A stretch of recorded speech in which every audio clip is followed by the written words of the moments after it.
Thank you, everybody, for joining another episode of the Financial Commute. I'm your host, Chris Galeski.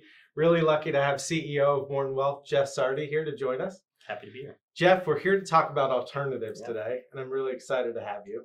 Excited to be here too. So I know that the word alternatives comes up and creates a lot of confusion for investors, sometimes anxiety or fear, or just the uncertainty around it. Sure. Because alternatives can mean a lot of different things.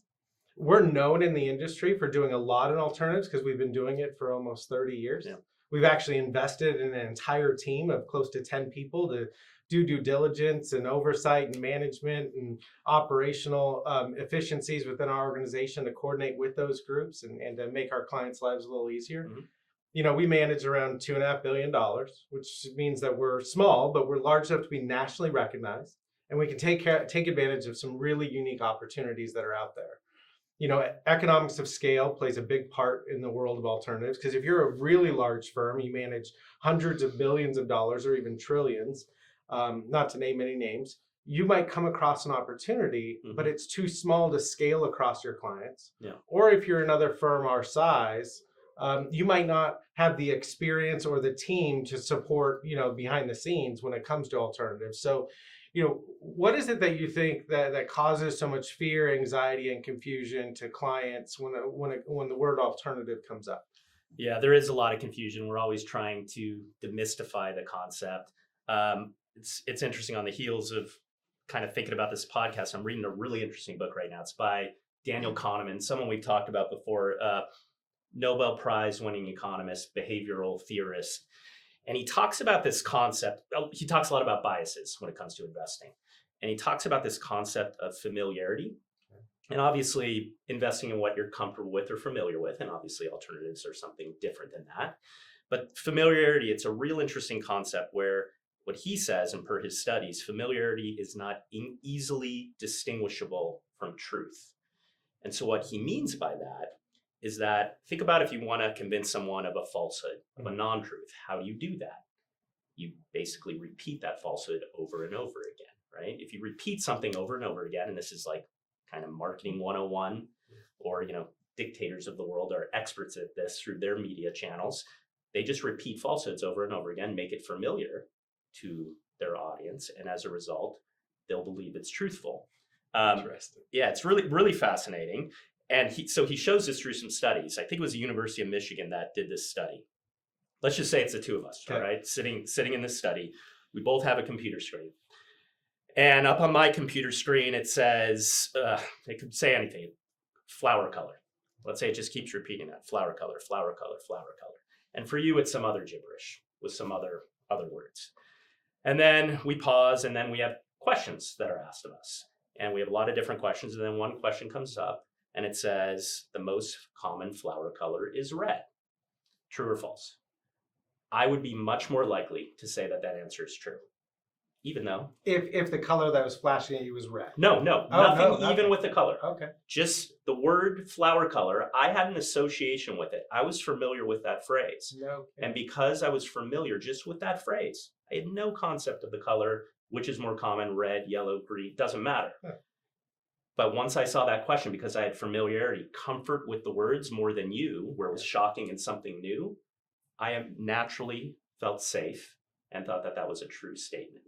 So if you put this in the context of investing, people that have only been exposed, whether it's through their family, their friends, their work, whatever, to just traditional stocks and bonds, versus somebody that grew up investing in real estate, or their family or friends or network, spent a lot of time running their own businesses or overseeing real estate, there'd be a familiarity bias between stocks, bonds, and alternatives that would come into play when that takes place. Yeah, I mean, it's human nature. That's exactly. It's what you're comfortable, what you're familiar with.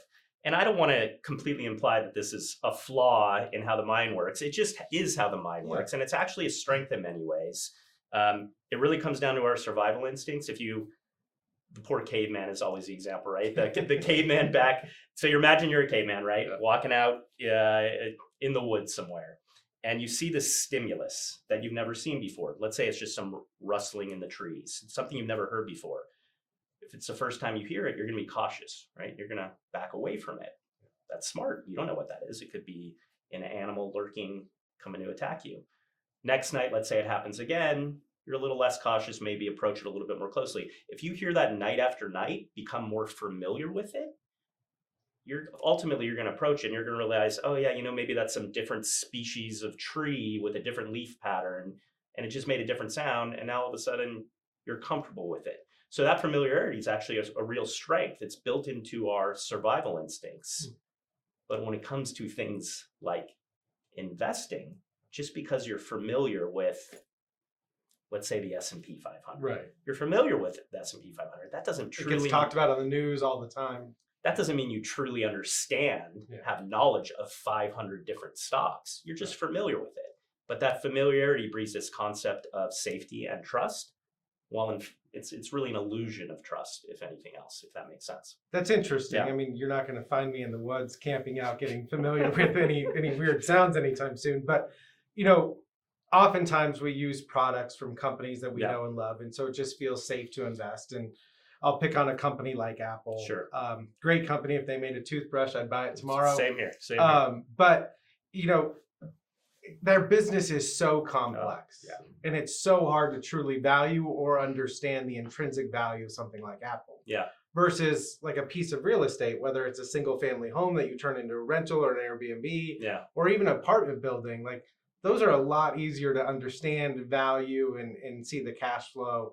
I mean, so in your mind, like what is an alternative? Because it's just not a stock or a bond, but what's an alternative to you?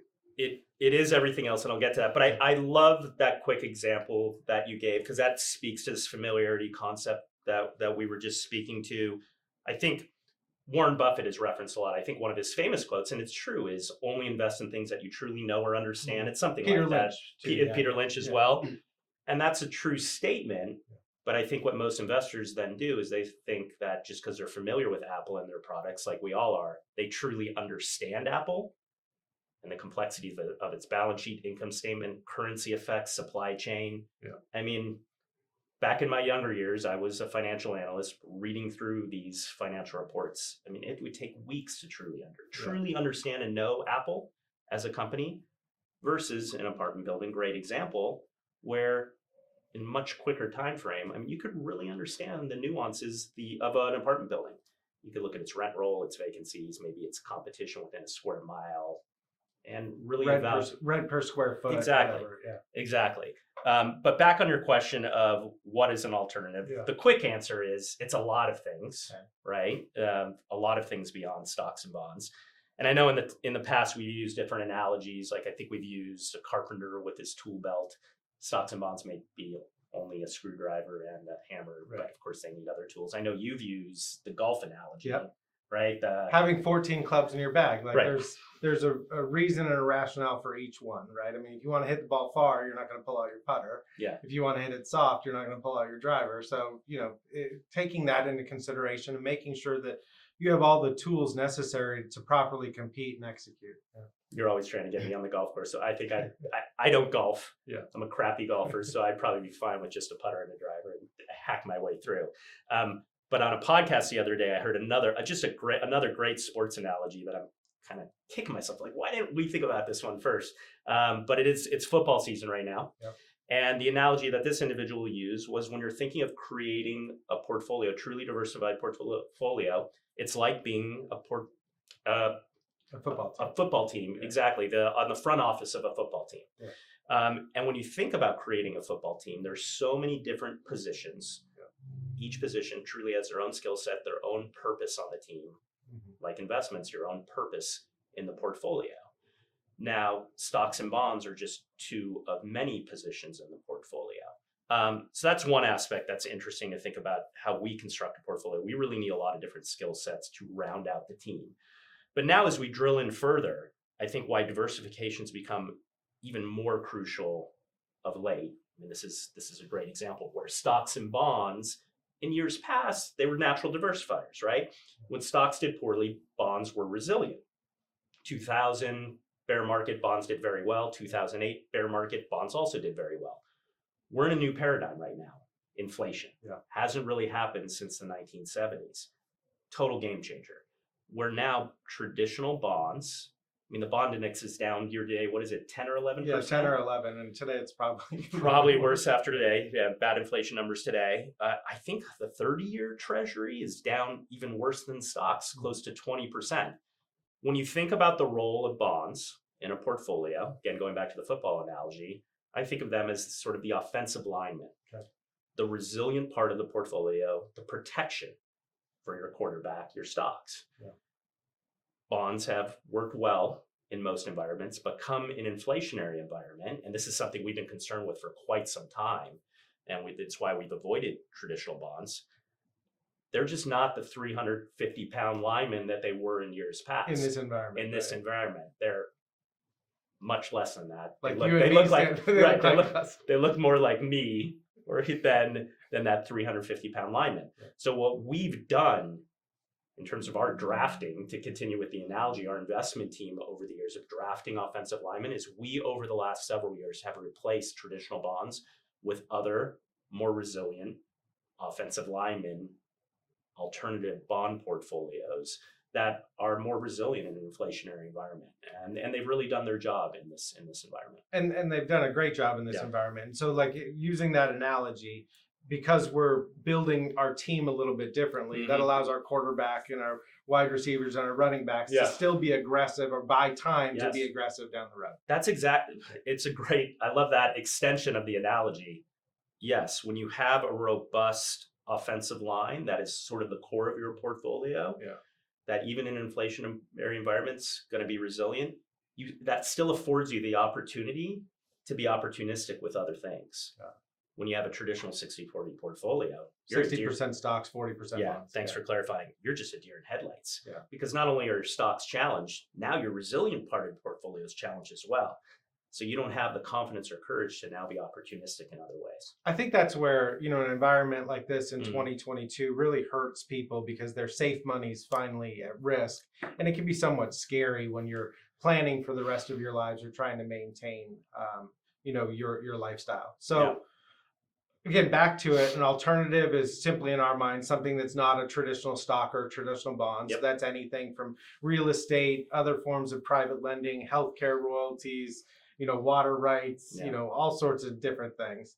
What are we doing as a company to help educate our clients and the people out there around alternatives and how it can help them? We're really passionate about education, as you know. It comes down even at the onset of this podcast, talking about familiarity and really, truthfully, getting our clients more familiar in a real way of having them more knowledgeable, understanding of the alternative landscape and things that we're so passionate about. So we've been doing a lot of things like this podcast, a lot more on social media, webinars, touch points with our clients, white papers.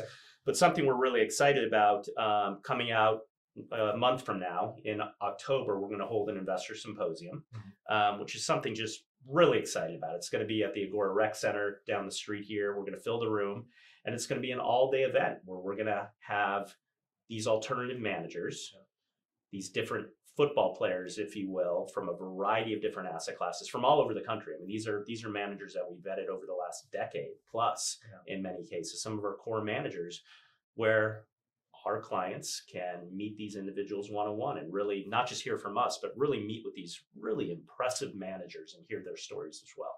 So October 18th is the Investor Symposium right here at the Agora Rec Center. It's going to be from like 10 to 4? 10, starts at 10, kind of ends, I think, around 3:30, but we're going to keep the party going because it's going to be an exhausting day. We're going to have cocktails and some hors d'oeuvres and stuff afterwards. Really beautiful location as well, where we can be outside and enjoy the landscape. It'll be a nice event. Nice. Well, I look forward to more conversations with you about what alternatives are and helping clients understand how much simpler they can be than a balance sheet of something like an Apple. So Thank you for joining. Thanks, Chris. Really enjoyed it.